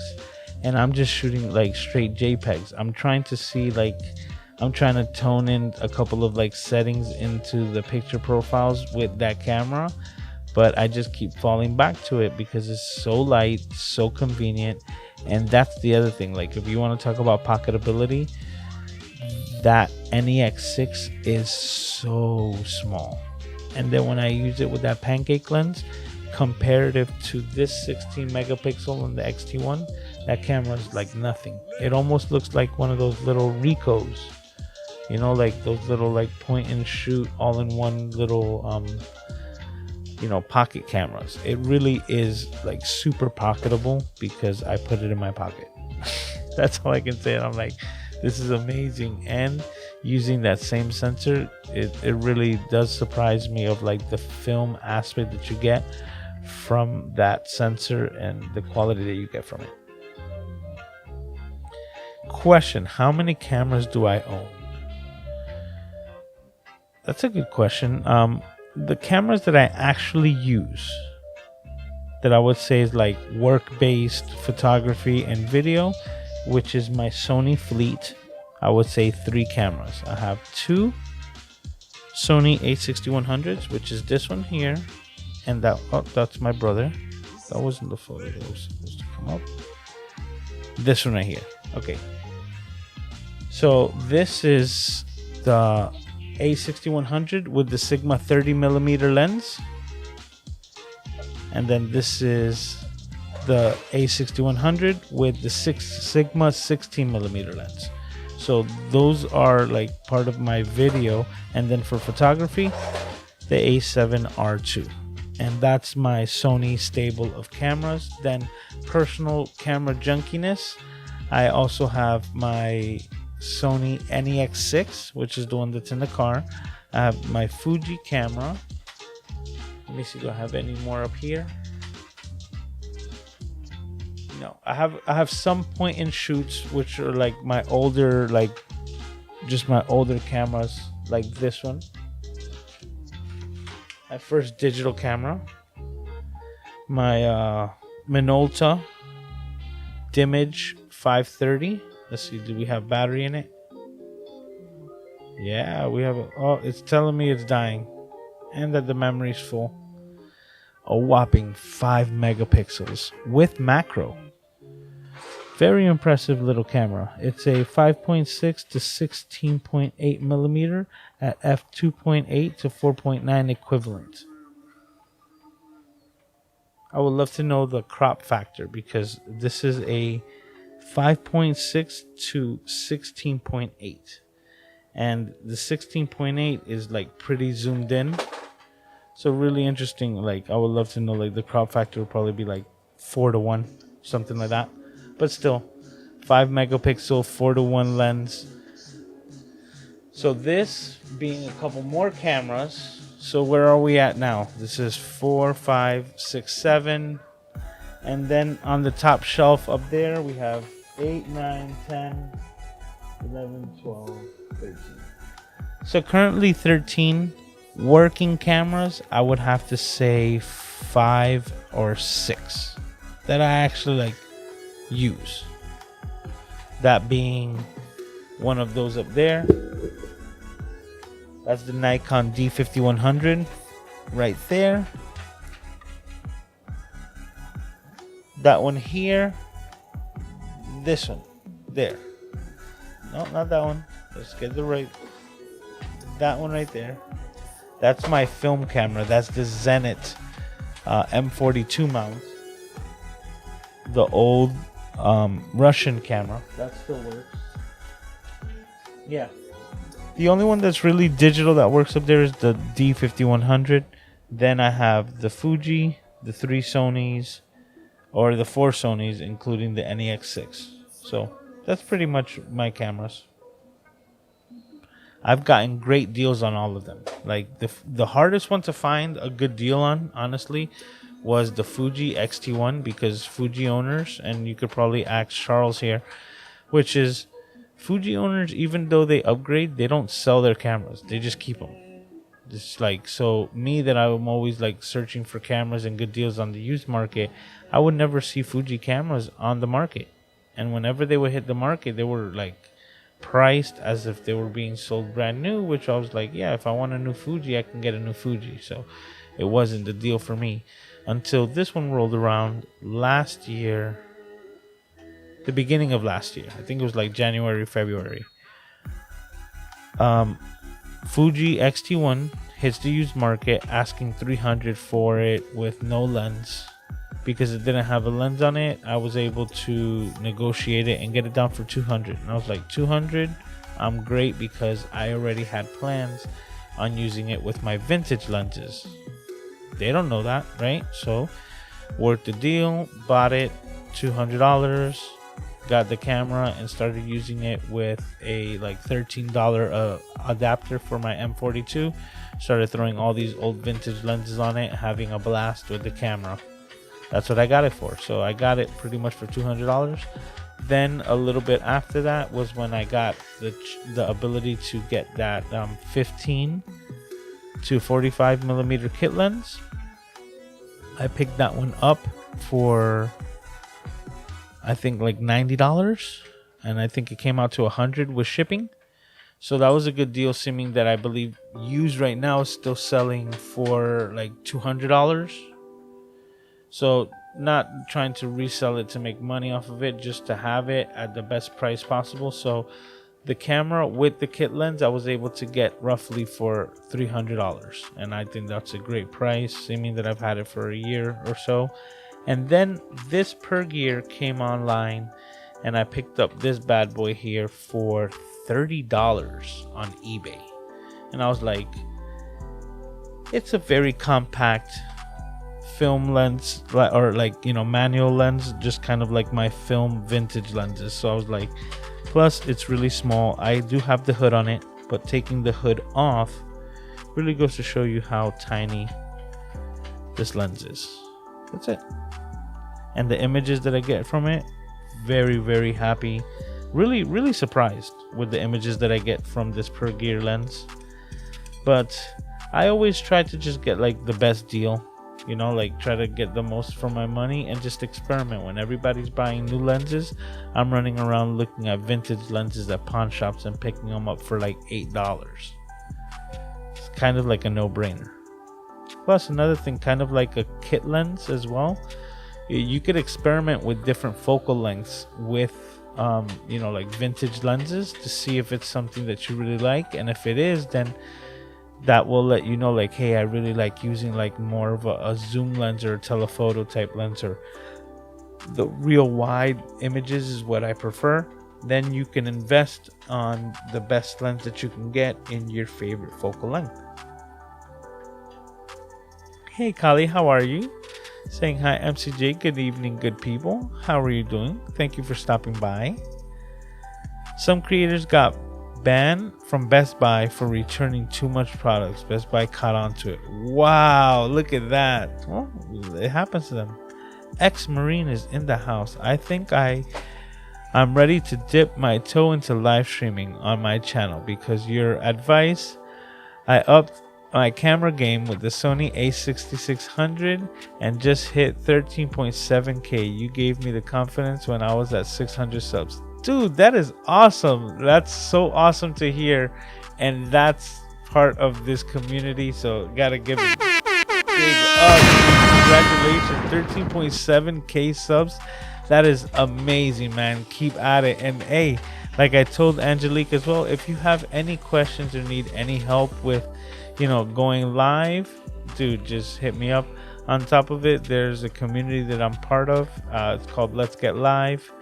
There's a lot of options that are available, and that's also an amazing community on Facebook that can help you with anything when it comes to live streaming and getting up and running.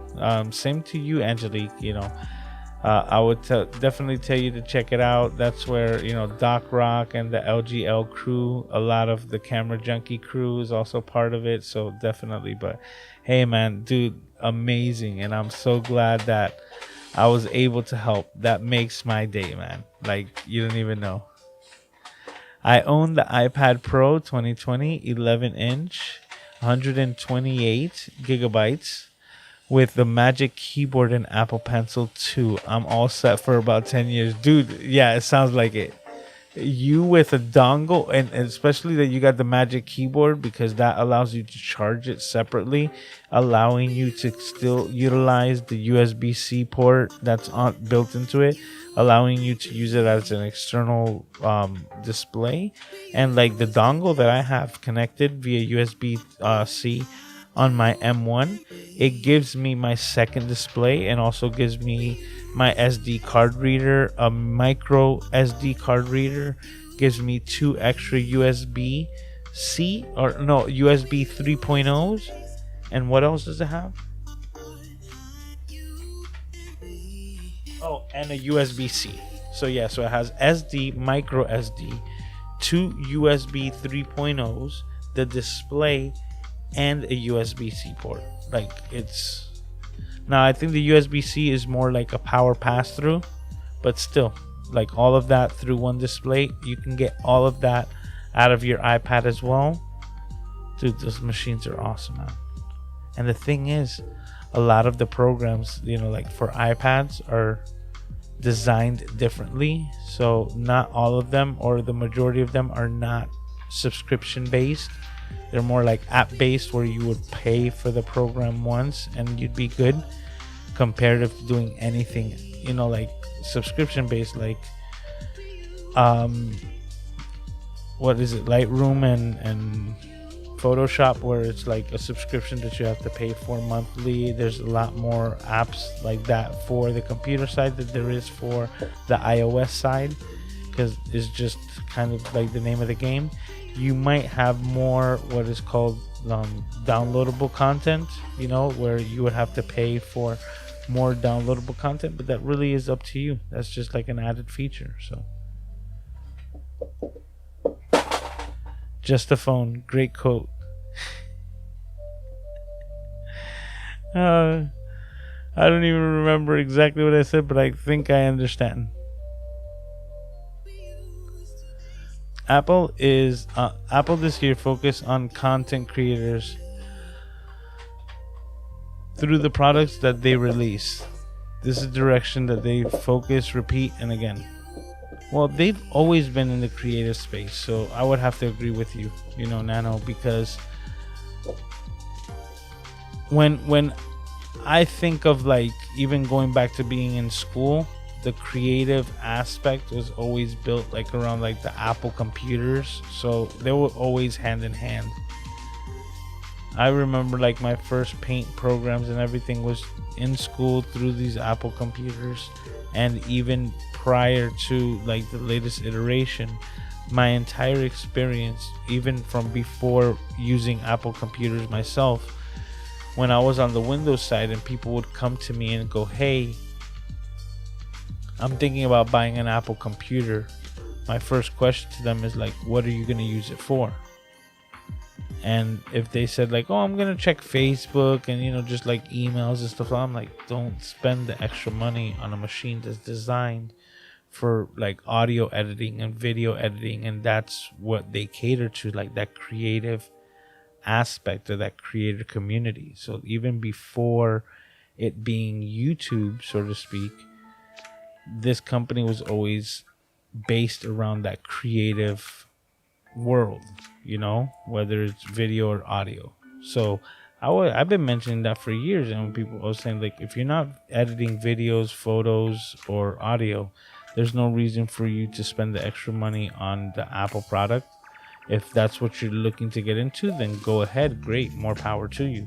But if not, then you can really save yourself a lot of money by getting an adequate Windows machine. And I would listen to what I'm about to say. I would highly recommend Sony computers. Why? Because Sony is a components company. So every component inside of a Sony computer was made and inspected by Sony. And Sony is a reputable company.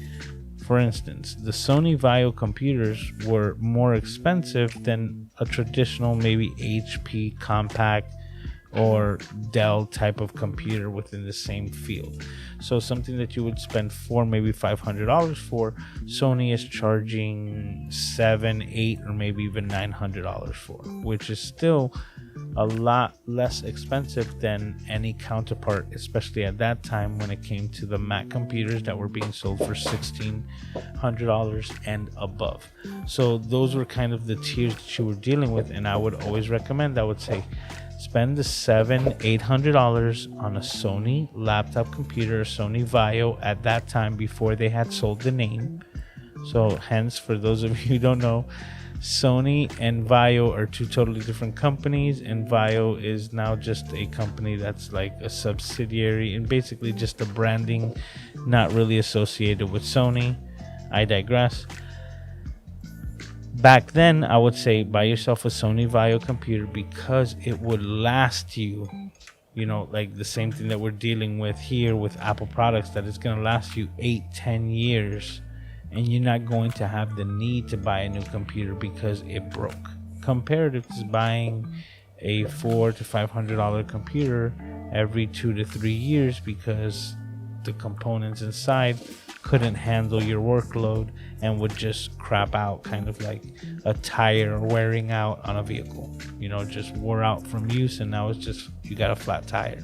So that's what I said, like, you know, you get what you pay for, you know, and if you think of things correctly and do things right, then things will work out for you in the end, whether you're on Apple or on Windows. And all that to just explain that Apple has been helping creators, whether it's music, video, audio, photos, and everything, for many years before even YouTube was a thought in their minds, you know. So it's cool that they are helping, you know, like that they are catering to that community. But I think it's more to just the creative community in general, even though that the majority of creators now are on this platform. What is up? Look who's here. Looks like Jeff took a detour and ended up in my live stream. How are you doing, sir? Welcome to the Camera Junkie live stream. It's a pleasure to have you here. Super cool, man. I met Jeff through this program, Clubhouse, at the beginning of the year, and it was like super cool. Lot of similarities to our stories, and just super cool guy. That's about all I can say. Like, those of you who had the ability to speak with him, whether it's in person or through said Clubhouse app or anything, you would just know this man is just like an amazing ball of positive energy. Super dope to have you here, bro. says one more thing about Apple and their products: have longevity of life cycle. Yeah, I think we touched on that. Seeming that I'm using a 10-year-old iPad. Rewinding the technology here and bringing it all back and having it work really goes to show you that, yeah, I really don't see a lot of Samsung tablets that are 10 years old that are still turning on. And that's just being quite upfront with everyone, right? Because I do repairs on these things, and I tell you, after 2 or 3 years, of a Samsung device, it's not even worth its weight in nothing. Yet an iPhone 6 that's 10 years old right now can still be kicking, and people are still selling those for $100 or just above it on the streets today. And that really goes to show you. Another example was this. I don't remember exactly which model Samsung phone they were coming out with, but they were trying to, they made a commercial for their latest Samsung phone, and they compared it to not Apple's latest phone. It was how can I explain? They were trying to hype out their latest and greatest phone, and they weren't comparing it to Apple's latest and greatest. They were comparing it to Apple's 3-year-old phone at the time and being like, don't buy their old 3-year-old phone, buy our new phone. And I was like, they have newer phones, bro. You're comparing it to a iPhone 6s, right? I'm like, if you're comparing your iPhone 6s to your latest Samsung phone, I think your latest technology is outdated already. But that could just be me. Hey, what's up, Kimbucha? Saying hello to me and to the chat. I'm super late. No, you made it, and we're hanging out. But I did mention, because you weren't here when I mentioned it, that I am working on a video of how to shoot the best slow motion as per a conversation that we had prior. So that's a video that I'm working on. Hopefully I should get it out soon on the best settings for the Sony Alpha series and pretty much any cameras when it comes to recording slow motion. So ex-Marine say I'm Dion. I'm just ex-Marine. I'm ex-Marine mode here. Okay, cool, man. All right, but you see, I got the message, but much appreciated, sir. All right, that's super cool. Okay, look who we have here. Mulain TV. Thank you, sir. Thank you for stopping by. I think I mispronounced your name last time because I was just reading it too fast. So I believe you also speak Spanish. So bienvenido. All right.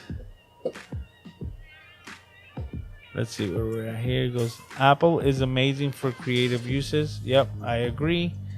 It says, I agree with get what you need. I got the M1 Max with the 32 gigs and 32 gigabytes of RAM. The M1 Max Mini is good, but falls apart with multicam footage. But you see, dude, you didn't go with like the 64 gigs, which could be good, but most likely overkill. And like I said, well, more like you said, the M1, maybe it's falling apart in multicam footage, but it really holds up in a lot of other ways. So what you got there, bro, that's a beast of a machine. That's you're not gonna need anything for like years to come.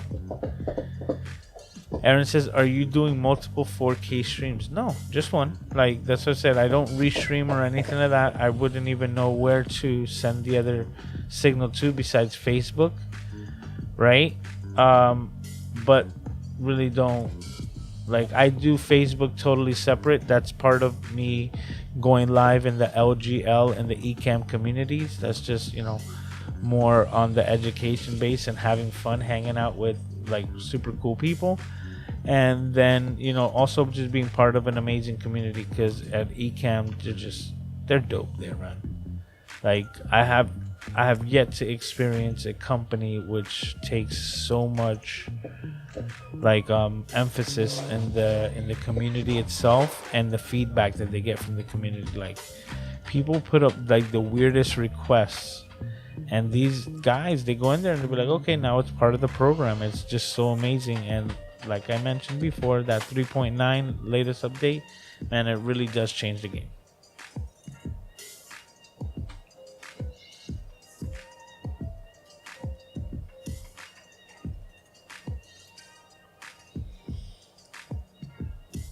Okay, so Dion is saying, yep, for 5 streams, sometimes with multicam and 2 A6100s, ZVE10 and X360, 1R and X360 X2. Wow, look at that.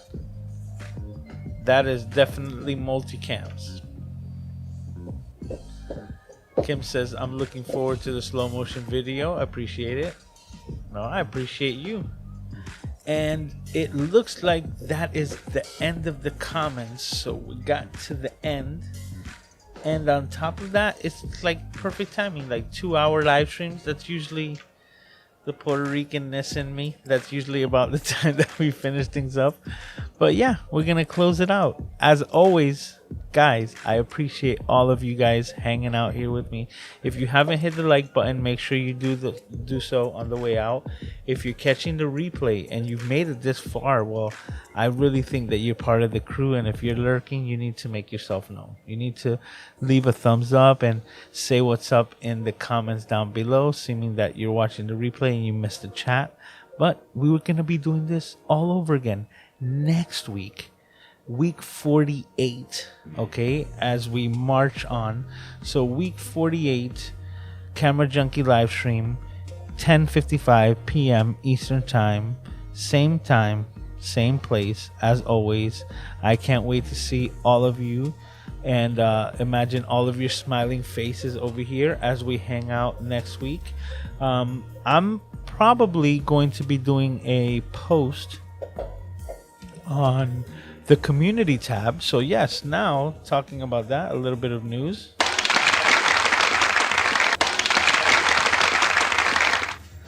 Getting close to 1,000 subscribers, 1,000 camera junkies in the crew, and I was waiting, to reach that mark to get access to the community tab within YouTube. But as of October the 12th or the 13th last week, they changed the parameters on YouTube, and now channels with over 500 subscribers have that ability. So seeming that I was way past 500, I had the ability to, now I have the ability to post on the community tab. I'm going to try to use it this week and post a poll to see a couple of subjects of what we could be talking about next week as far as the topic, and see what type of feedback I get from you guys to see what we can talk about. So maybe make that more interactive, where you guys get to have more say in what we talk about, or what's the subject, the topic that we speak about for the live stream. So I'm going to try that next week. And yep, let me just check as well before I head out. Says, sorry, was talking to Marine when you said you could edit 2 4K files at once. I kind of understood when I got the response, but thanks, Aaron. I appreciate it. It says, creeping lurkers. Yep. Yeah, but, they're there. And if they're watching the replay, they've missed out, but they can catch next week, right? That's the whole point. So, it says, thanks for the stream. Great to see everyone tonight in chat, says Kevin. Likewise, man. And you guys, man, you guys are awesome. I love every single one of you. You guys make this the best part of my week every week, and I can't tell you how I appreciate that more than anything. So now I'm gonna get to some dad duties. Take care of Aiden, because he took a nap on me earlier today, and now I'm gonna try to have a little bit of trouble trying to get him to bed. But that's my own personal challenges. And as always, guys, take care of yourself. I'm gonna see you next week when we do it all over again. Make sure to take care of yourselves, and yeah, have fun. And I'll see you next week, all right? Check you out. And now it's time for the outro.